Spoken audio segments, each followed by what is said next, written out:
We begin with breaking news in Alberta, where a judge has tossed out a separatist petition arguing the province has a duty to consult with First Nations. The CBC's Jason Markusoff is on this. He joins me now from Calgary. Jason, I know you want an oil pipeline to the coast as a province. You might need a news pipeline with the way this is going. This puts the whole question of the referendum in jeopardy. Tell us about this decision and what it means. That's right. It seemed for the last few months that Alberta was on a steam train toward a referendum that Danielle Smith had been proposing for October 19th.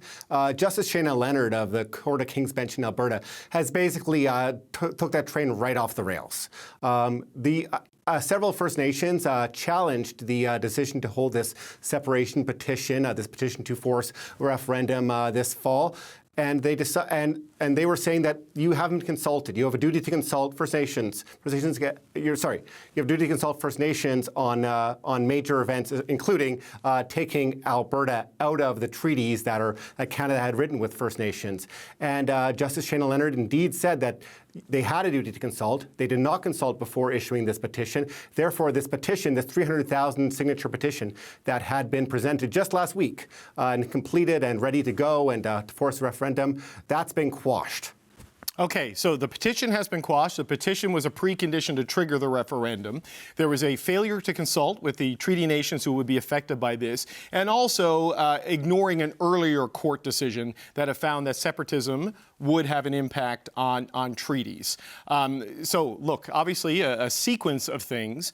What does all of this mean for the separatist hopes of getting a referendum on the ballot on October 19th? Because there could be appeals. That's going to go slow. Consultation can't be done quickly. I mean, where does this leave things, Jason, in the short time we've had to digest the implications of all of this? Yeah, we're still kind of trying to clarify things. This is a setback for Premier Danielle Smith, who, while she didn't propose separatism herself, she is promoting the idea that there should be this referendum, that if enough citizens want this referendum, it should go ahead. She was challenged on this in question period a few minutes ago. She said she's still reading that. We're supposed to hear from her a bit later this afternoon. We'll see about that. Stay Free Alberta, the group that launched this petition, they have said that they will appeal. I got this from their counsel, Jeff Rath. We disagree fundamentally with the decision, which appears on its face to violate principles of natural justice and contain numerous errors of law. We have been instructed to prepare and file the appropriate appellate documents. So they want to appeal. But as you say, an appeal is not, a hurried thing. There's no pressing, need legally for this petition to be on the ballot come October. So that could be forestalled. The separatists have proposed that Danielle Smith could just call a referendum herself, like she has done for other referendums on immigration and constitutional reforms on October 19th. But the same direct obligation to consult would be there, and that takes a while. And you may wonder, Danielle Smith has been in the habit of putting forth the notwithstanding clause on legislation or ruling she doesn't like. Mm-hmm. Well, notwithstanding clause does not cover the duty to consult in the Constitution. Yeah, so the calendar, just to drive home this point, the idea of having all of this in October, Jason, the courts have been very clear. The duty to consult is not a box-checking exercise. It needs to be serious and meaningful, and this is every treaty nation in Alberta that would need to be consulted, and an appeal could also grind. So this makes it very difficult for the timeline to go towards that October date. Just looking at the way it would line up right now, this being the middle of May. Right. Yeah, we're talking 5 months. October 19th is 5 months from now. So we'll see what happens, what people try to do. But this is a real big setback for the separatist cause in Alberta, at least to do it in a hurried way this fall. Okay, Jason Markusoff digesting this and joining us. Thank you so much. For more on this, we are joined now by Chief Alan Adam from the Athabasca Chippewa First Nation, which was one of the groups that brought this case. Chief Adam, it's good to see you. Thanks so much for joining us today, sir. Thank you for having me on the air. What is your reaction to this decision and the Premier's description of it as incorrect and undemocratic?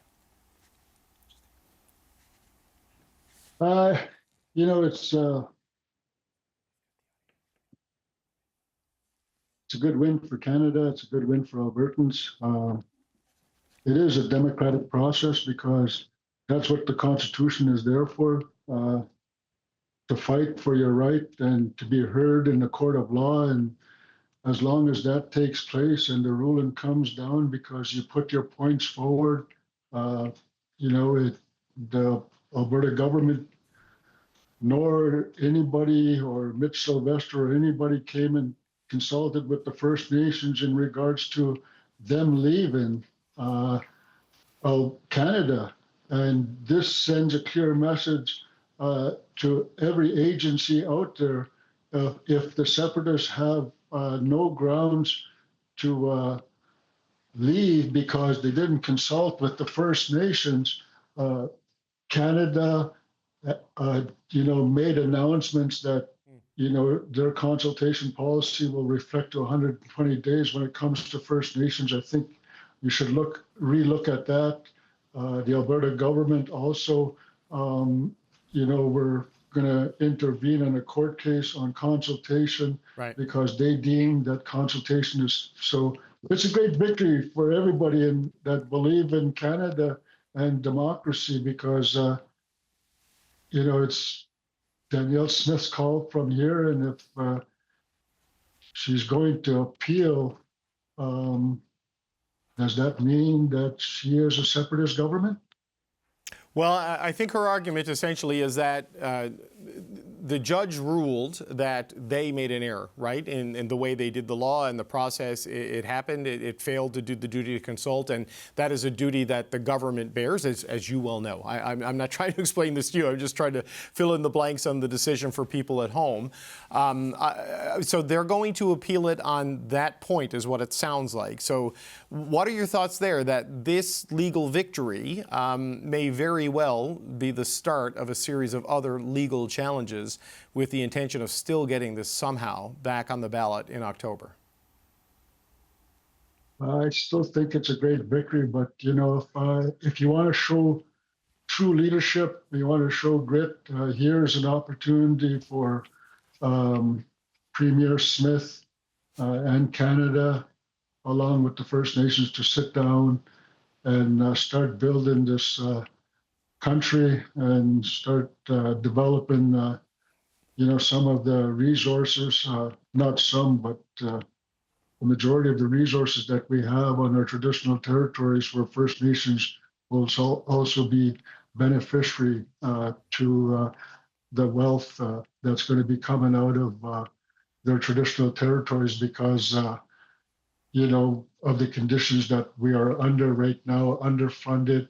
Here's a perfect opportunity to build Canadians and Albertans, along with First Nations alike, regardless if you're here in Alberta or else across the country. But do you think this settles it, Chief? Because it sounds like what we're hearing from the separatist groups is they disagree with this decision. They will launch a challenge. The Premier will meet with her cabinet. They will launch a challenge. There was hundreds of thousands of people signed petitions to try to get this referendum on the ballot in October.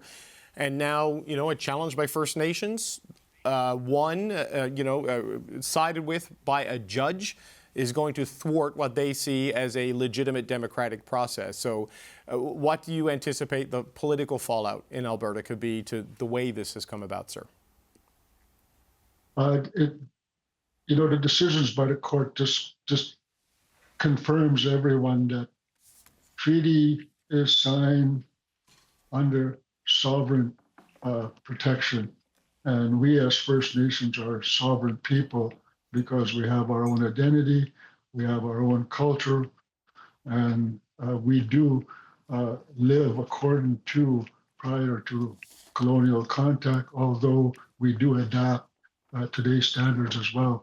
And, that's just the way it is. And we are still satisfied. And like I said, it's an opportunity for all government levels to work together to build this country, because what is happening here in Alberta is going to destroy our economy, and it's going to chase investors away for a long time. So on that point, and just as a final point, Chief, the Prime Minister is going to be there Friday. All of our information is that him and Danielle Smith have pretty much finalized their agreement on the memorandum of understanding that could potentially lead to a pipeline project at minimum being proposed in the province of Alberta to get to the BC coast. How do these issues come together, in your view? The push on the court decision on the sovereignty referendum, the inevitable reaction we're going to get and this resource development push that we're also seeing between the two levels of government. Sorry, I see your camera's flipping around on you there, Chief Adam. That happens, man. Technology and live TV. You look great. Just go with it, sir. Just your thoughts on that. Just say that again, like say it again in regards to whatever. Like I thought I put my phone on not disturb. Yeah, I got you. Say it again and I will answer. The Prime Minister is going to be there to finalize a memorandum of understanding on Friday with the Premier of Alberta. How do you see this decision, the pipeline push, and the sovereignty fight coming together when the Prime Minister comes to the province at the end of the week? Well, I just basically said it straight out. Here's an opportunity for nation building by people and everything and stuff like that. And, you know, it's busy. Get it? I'm doing an interview. Okay, I'll come back to. That's how everyone at home knows it's live, Chief. We're not faking it here. This is not AI. No, it's not AI. This is reality. And you know, I'm sorry that it had to happen, but Okay. you know, but in reality, you know, we have to work together. My advice to Danielle Smith is that, you know, it's take the high road and let's build this country and work together instead of appealing the process, because it ain't going to help anybody. Right. You know, it's democratic. There's no need to go down this process if you're going to appeal. You know, if you're going to appeal, we will appeal. What would it appeal to? So come to terms, and a true leader will sit down and talk to leaders and resolve these issues. And if she's sitting down with Canada, then Canada and Alberta, both Carney, who is the Prime Minister, and Premier Smith, both have to sit down with First Nations leaders, because we are talking about the traditional territories in regards to all the discussions that are going on. We are affected, and the Constitution is being affected, and the courts just proved it, that we are protected under the Canadian Constitution. Well, Chief Alan Adam from the Athabasca Chippewa First Nation, we're going to let you go. Clearly, you got some people who want to talk to you. I want to thank you for taking the time to talk to us. We appreciate it, sir. It's a great day today to be Canadian and an Albertan here. So, you know, take it for what it's worth, and it's an opportunity if you want to do great stuff with it. Thank you. All right. Thank you, sir.